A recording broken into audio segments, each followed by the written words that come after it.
কি স্নিগ্ধ সকাল, কি অপরূপ দৃশ্য, কি সুন্দর। চারিদিকে পাখির ডাক, ঠান্ডা আবহাওয়া, ফ্রেশ বাতাস। আশা করছি সবাই ভালোই আছেন, আমিও ভালো আছি। সকাল সকাল চলে আসছি মাঠে, আমাদের ধানের বীজ ছিটানো হয়েছে এটা দেখার জন্য। তো এসে খুবই ভালো লাগতেছে, একদম এত সুন্দর ফ্রেশ বাতাস। এটা আসলে এয়ার ফ্রেশার দিয়েও এত ফ্রেশ করা সম্ভব না, এত ঠান্ডা, এত ফ্রেশ, খুবই ভালো লাগতেছে আমার।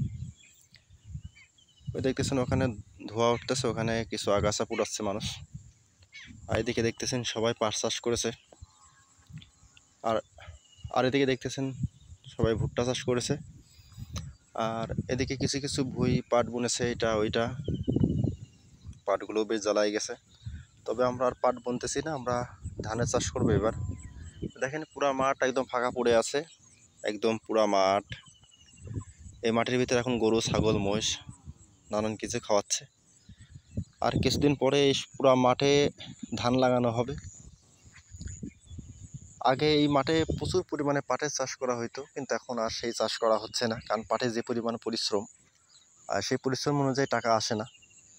আর দ্বিতীয়ত কথা হচ্ছে, পাট কাটার পরে পাট জাগ দিতে হয় একটা খালে বা একটা পুকুরে বা একটা ডোবায়, কিন্তু সেই খালটাল এখন খুবই কম, যার কারণে পাটটা ডুবায় মানে জাগ দিয়ে সেটা কালেকশন করা খুব রেয়ার হয়ে যাচ্ছে। যাদের পার্সোনাল খাল বা খাদ পুকুর আছে তারাই আপাতত পাট বুনতেছে। আর মাঝে মাঝে কিছু কিছু পাট বুনেছে, আর বেশিরভাগ মানুষ এবার ধান আবাদ করবে। আমরাও যেমন ধান আবাদ করব, দেখতেছেন আমাদের এখানে ধানের চারা দেওয়া হয়ে গেছে। এখানে আমরা দুই প্রকার ধানের বীজ ছিটাইছি, একটা হচ্ছে বিধান 98 আর একটা বিধান 48।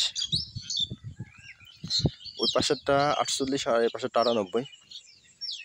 তো দেখতে পেলাম যে আমাদের এই চারার ভুঁইতে কি অবস্থা, পানি আছে কিনা। তো এসে দেখতেছি না, পানি নাই, মাটি পুরো ফেটে গেছে।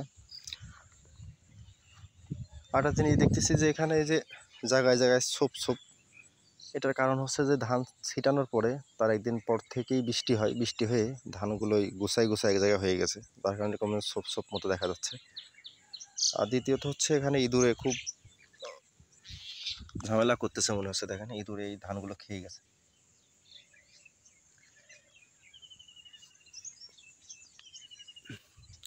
এখানে ওখানে, তারপর ওই পাশে ঘাসের ভুঁড়ি, ওখানে দেখেন পুরা অনেক মানুষ এবার ধানের বীজ দিছে।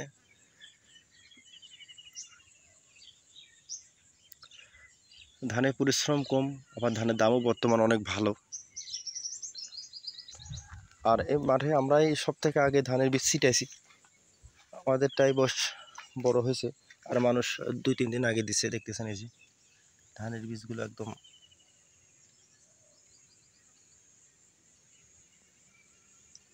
সবগুলোই বড় হয়ে গেছে।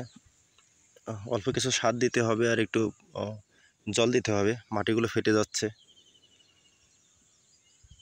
আর সব থেকে ভালো লাগতেছে আমার এই সকালটা, এত এত সুন্দর লাগতেছে যেটা আপনাদের আর বলে বোঝাবো না। একদম ফ্রেশ আবহাওয়া, কোনো কোলাহল নাই, গরু, ছাগল, কুকুরও খেলা করে বেড়াচ্ছে মাঠের ভিতরে, এত একটা ফ্রি মাঠ। আমরাও এই ভুঁইটাতে ধান লাগাবো, এখানে উঠতে ছিল, উঠতে গাছ এখন আর নাই, ঘাসেতেই শেষ হয়ে যাচ্ছে। আর উস্তের দামও এখন ভালো, কিন্তু উস্তে গাছ তো সবারই মারা যাচ্ছে। আচ্ছা দেখে আসি ভুট্টাগুলো কেমন হলো এবার। দেখি সামনের বার থেকে কিছু ভুট্টা চাষ করব আমরা। ভুট্টাও অনেক লাভজনক একটা ফসল। ভুট্টা থাকলে পরে গরু, ছাগল, গরুর ভালো একটা খাবার হয়। ভুট্টা ভেঙে গরু খাওয়ালে ভালো উপকার হয়। ভুট্টার সাথে কিছু গম দিয়ে যদি ভেঙে আনা যায় তাহলে ভালো উপকার হয়।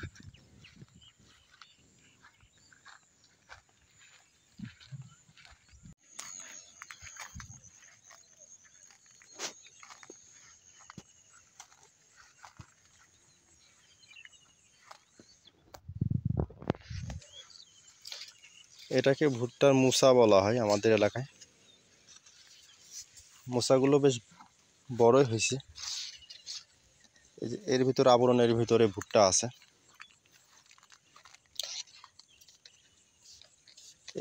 এইসব ভুট্টা যখন জালি থাকে তখন ঢাকা শহরে অনেক রেস্টুরেন্টে নানান রেসিপি করে খাওয়ানো হয়।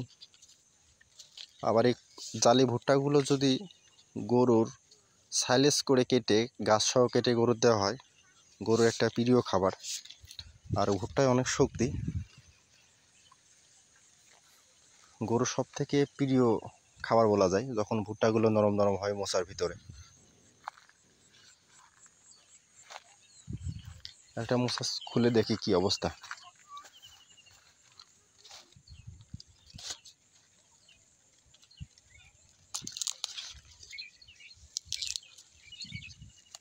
কয়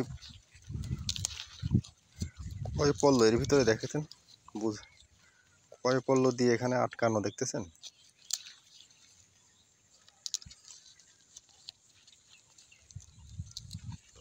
তো পার করা মুশকিল।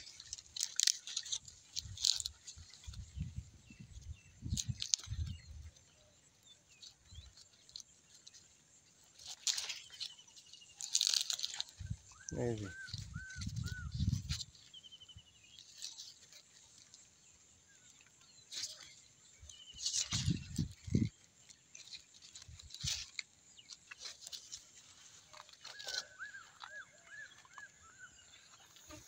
ভুট্টা এবার সবারই ভালো হয়েছে।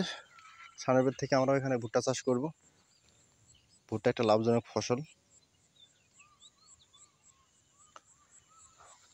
আর দেখেন উস্তে গাছের কি অবস্থা, মানে ঘাসেতে একদম শেষ।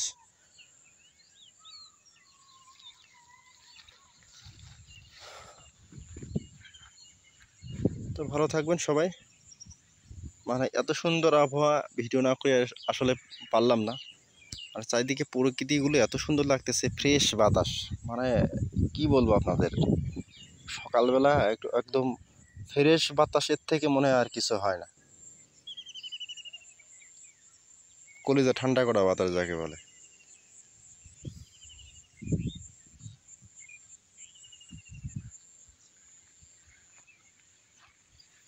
ভালো থাকবেন আপনারা সবাই। সকালে চারার ভুঁইতে জল নেওয়ার কথা বলেছিলাম, তো এখন বিকালে এসে জল নিচ্ছি।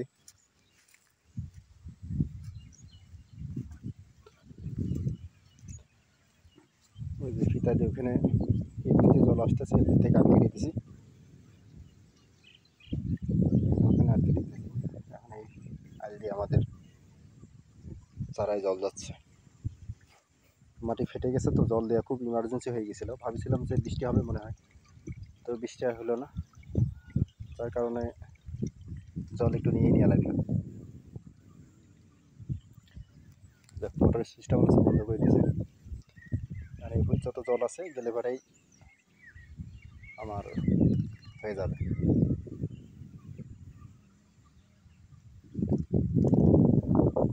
আর এই দেখেন কবুতর কিংবা পাখি যাতে না বসে এর জন্য কি বুদ্ধি করছে, পাটকারি সাইড থেকে গাড়িয়ে সুতা সুতা টাঙাইতেছে। দেখেন সাদা সাদা সুতা দেখা যাচ্ছে, যাতে কবুতর কিংবা কোনো পাখি না বসতে পারে।